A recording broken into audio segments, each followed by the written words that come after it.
बिस्मिल्लाहिर्रहमानिर्रहीम, अस्सलाम वालेकुम। मैं हूं फ़हीम अख्तर। नाज़रीन, इस वक्त इलेक्शन कमीशन ऑफ पाकिस्तान जो पाकिस्तान का सियासी मंजरनामा है उसके ऊपर इस वक्त यूं कह सकते हैं कि मरकजी नुक्ता निगाह बना हुआ है। तमाम पाकिस्तानियों का जो फोकस है वो इलेक्शन कमीशन ऑफ पाकिस्तान के ऊपर है और इलेक्शन कमीशन ऑफ पाकिस्तान से बड़ी दिलचस्प और अहम खबरें भी सामने आ रही हैं।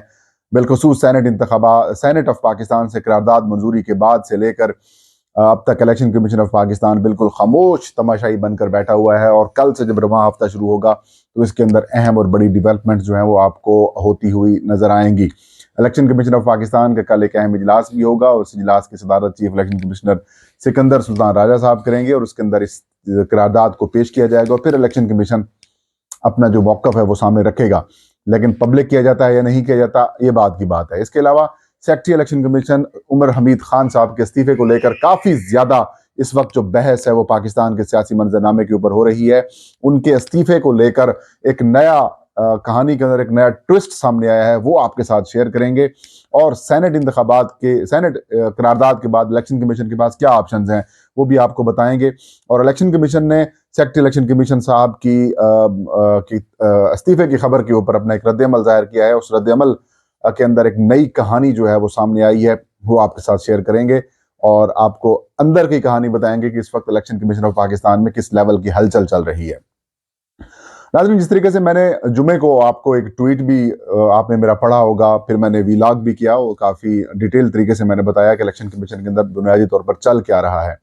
तो इलेक्शन कमीशन का एक इजलास होता है। सरसरी से आपको अहवाल दोबारा मैं आपके नज़र कर देता हूँ, आपको बता देता हूँ कि इलेक्शन कमीशन का इजलास होता है। उस इजलास के अंदर चीफ इलेक्शन कमिश्नर सदारत कर रहे होते हैं। इलेक्शन कमीशन ऑफ पाकिस्तान के मेंबरान और chief election commissioner appellate tribunal के अंदर जो इश्यूज चल रहे होते हैं पीटीआई से रिलेटेड मामला, तो उसके ऊपर उन्हें कहते हैं कि आप इसके ऊपर अपडेट दें या फिर कोई उन्होंने चीज़ पूछी थी और सिक्योरिटी के भी मामला वगैरह सारा कुछ सूरत हाल थी, तो सेक्रेटरी इलेक्शन कमीशन साहब जो है वो नहीं बता पाते। चीफ इलेक्शन कमिश्नर गुस्सा करते हैं और वैसे भी चीफ इलेक्शन कमिश्नर साहब जो हैं वो सेक्रेटरी साहब की कारकर्दगी से खुश नहीं थे। ये बात उन्होंने कई दफ़ा सहाफ़ियों से गुफ्तगू करते हुए भी की थी। हालांकि secretary election commission Umar Hamid साहब जो हैं वो बड़े कम्पिटेंट किस्म के ऑफिसर हैं। वो बीमारी की हालत में भी अगर रहे हैं तो भी उन्होंने अपना जो काम है वो बड़ी ज़बरदस्त तरीके से किया है और उनका शुमार पाकिस्तान के अच्छे अफसरान के अंदर होता है। उनका कंडक्ट भी बड़ा ठीक रहता है। लेकिन क्या करें कि chief election commissioner Sikandar Sultan Raja साहब जो हैं उनका प्रेशर कोई बर्दाश्त नहीं कर पाता। उनकी जो एक्सपेक्टेशंस हैं या उनका जो दिमाग सोच रहा होता है वो शायद तेज सोच रहा होता है और जो बाकी लोग हैं वो शायद वो कम सोच रहे होते हैं। और ये वाहिद सेक्रेटरी इलेक्शन कमीशन नहीं है जो इनके साथ नहीं चल पाए। जफर इकबाल मलिक साहब जो हैं वो सेक्रेटरी थे, वो छोड़ गए। उसके बाद डॉक्टर अख्तर नज़ीर साहब भी छोड़ के चले गए और अब ये साहब जो हैं वो ये भी बेचारे बीमार हो गए हैं। वो शायद फ्रीक्वेंसी मैच नहीं होती, शायद जो कुछ सिकंदर सुल्तान राजा साहब करना या करवाना चाह रहे होते हैं वो कर नहीं पाते। सिर्फ यही नहीं कि उमर हमीद साहब जो है वो बीमार हैं, और भी बहुत सारे जो इलेक्शन कमीशन ऑफ पाकिस्तान के लोग हैं वो बेचारे मेंटल स्ट्रेस की वजह से जहनी मरीज बने हुए हैं। उनकी जो प्राइवेट लाइफ तक जो मामलात हैं वो उनकी जो है वो उससे क्या कह सकते हैं कि वो डिस्टर्ब हो रही है। वो बेचारे अपनी फैमिली को प्रॉपर वक्त नहीं दे पाते। उनके टेलीफोन्स चेक किए जाते हैं, उनके व्हाट्सएप्स को लिंक किया जाता है, उनके कमरों के अंदर ऑडियो वीडियो रिकॉर्डिंग वाले सीसीटीवी कैमरे लगाए गए हैं। गलियों के अंदर जो इलेक्शन कमीशन की इमारत के अंदर जो कॉरिडोर्स हैं उनके अंदर भी जो है वो सीसीटीवी कैमरे लगाए हुए हैं और अंदर एम्पावर्ड किस्म के जो गार्ड्स हैं वो बैठे हुए हैं। तो एक अजीबोगरीब किस्म का माहौल बनाया हुआ है। ऐसा लगता है जैसे शायद इससे ज्यादा सख्ती जीएचक्यू के अंदर ना हो। पाकिस्तान फौज का जो हेडक्वार्टर है, जनरल हेडक्वार्टर, वहां पर शायद इतनी सख्ती ना हो, लेकिन जितनी सख्ती इस वक्त इलेक्शन कमीशन ऑफ पाकिस्तान के अंदर है, जाहिर है प्रेशर है और रिटायर्ड ऑफिसर हैं उमर हमीद साहब, तो उनके साथ उनकी गड़बड़ होगी। उन्होंने कहा मेरी सेहत ठीक नहीं, उन्होंने कहा अच्छा आपकी सेहत वैसे ठीक नहीं होती। तो फिर सेक्रेटरी साहब की इंसल्ट हुई और इंसल्ट होने के बाद उन्होंने कहा ठीक है भाई मैं फिर रिजाइन करता हूँ। उन्होंने कहा जो है वो रिजाइन है तो ठीक है, you can go now, chief election commissioner साहब ने उनको कहा। और उसके बाद वो जाहिर है सेक्रेटरी साहब की भी एक ये खुद उमर हमीद साहब जो है वो सेक्रेटरी रिटायर्ड हैं, तो फेडरल सेक्रेटरी रिटायर्ड हैं। तो जो सिकंदर सुल्तान राजा साहब चीफ इलेक्शन कमिश्नर के ओहदे के ऊपर फायज हैं, ये भी सेक्रेटरी रिटायर्ड हैं। ये पाकिस्तान की तारीख में पहला एक्सपीरियंस किया गया कि जी ब्यूरोक्रेट को भी हम टेक्नोक्रेट और ब्यूरोक्रेट्स को भी मेंबरान लगाते हैं। लगा दिया आपने, ब्यूरोक्रेट जो है वो लग गया और आपने देख लिया, हशर नशर कर दिया इलेक्शन कमीशन को। जितना नुकसान इस अप्रोच सोच ने पहुंचाया है, शायद किसी और ने पहुंचाया हो। तो इलेक्शन कमीशन ऑफ पाकिस्तान के अंदर जो एक घुटन सा माहौल है, एक परेशानी वाला जो माहौल है, वो खत्म होने का नाम ही नहीं ले रहा और अभी भी काफी ज्यादा डिस्टरबेंस है। और जो मामलात सामने आए हैं, जैसे ये खबर सामने आई उसके बाद इलेक्शन कमीशन ऑफ पाकिस्तान में नाज़रीन हलचल शुरू हो गई, परेशानी का आलम शुरू हो गया, हर तरफ से खबरें आना शुरू हो गई, लोग राब्ता करना शुरू हो गए। चीफ साहब जो खुद लाहौर में हैं, उनसे भी लोगों ने पूछा। और एक चीज तो क्लियर कर लें कि जब तक रिजाइन एक्सेप्ट नहीं होता किसी भी ओहदेदार का, तो तब तक वो ओहदेदार उस पोस्ट के ऊपर होता है। यानी कि सेक्रेटरी इलेक्शन कमीशन साहब ने अगर रिजाइन भिजवाया है या फिर उन्होंने वर्बल उन्होंने बात की है, तो तब तक वो रहेंगे जब तक वो एक्सेप्ट नहीं हो पाता। लेकिन इतना कहकर 2-3 दिन तक दफ्तर ना आना, कोई अमूर ना निपटाना, फिर सुप्रीम कोर्ट ऑफ पाकिस्तान के अंदर जो तौहीन अदालत वाले केस के अंदर जो जवाब इलेक्शन कमीशन ने जमा कराया, वो भी सेक्रेटरी साहब के साइन से ना जाना, ये भी एक बड़ा मानी खेज और इम्पोर्टेंट था।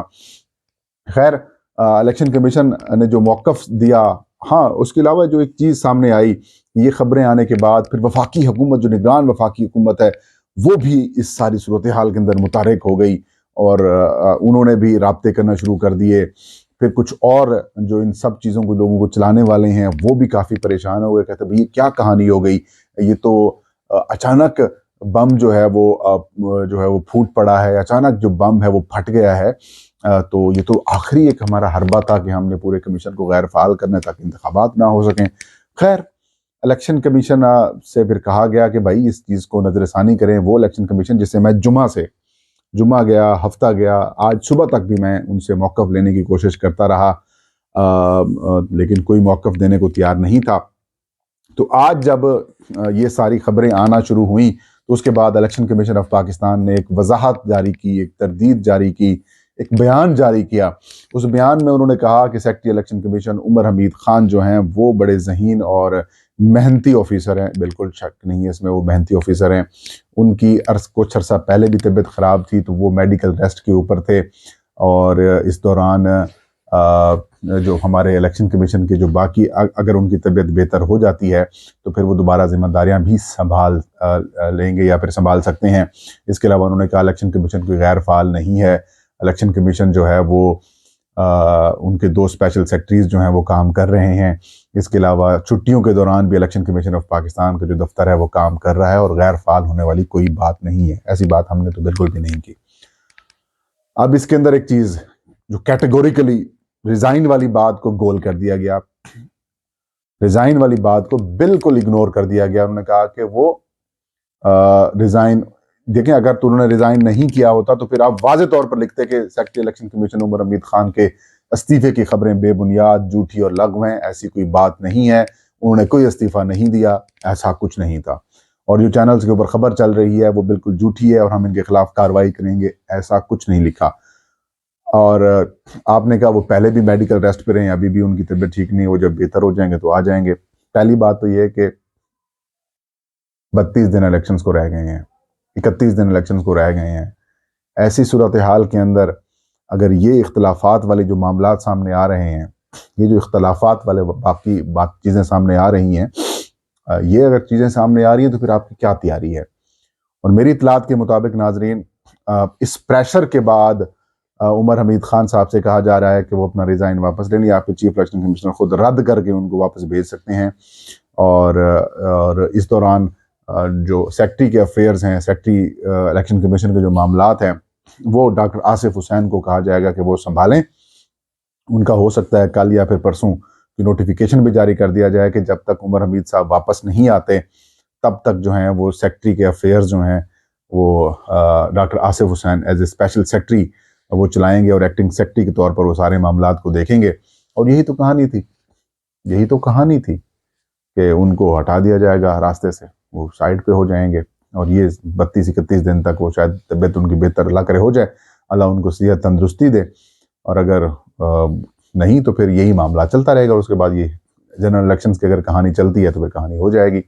बाकी सेनेट ऑफ पाकिस्तान की जो करारदाद वगैरह आई है उसके ऊपर आज सुबह एक इजलास होगा, और इस इजलास के अंदर इलेक्शन कमीशन ऑफ पाकिस्तान मुख्तलिफ ऑप्शन के ऊपर गौर करेगा।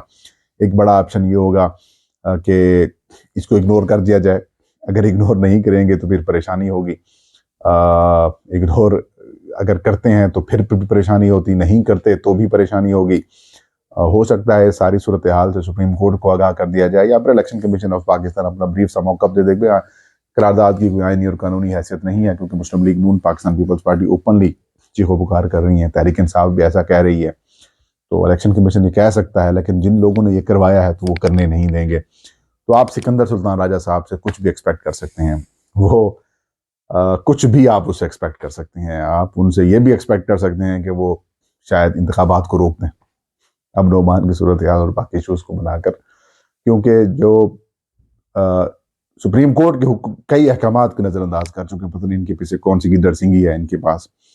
कई दफ़ा सुप्रीम कोर्ट के फैसलों को नज़रअंदाज कर चुके हैं, इग्नोर कर चुके हैं, और वो फैसला मान ही नहीं रहे, और उन्होंने अपनी अपनी कोर्ट बनाई हुई है। मैं सर्च कर रहा हूँ कि गिद्दड़ सिंगी कौन सी है राजा साहब के पास, ताकि थोड़ा सा हिस्सा हमें भी मिल जाए। ये आज का भी इलाज, मुझे इजाज़त दीजिए। अल्लाह हम सब हामी नासिर हो।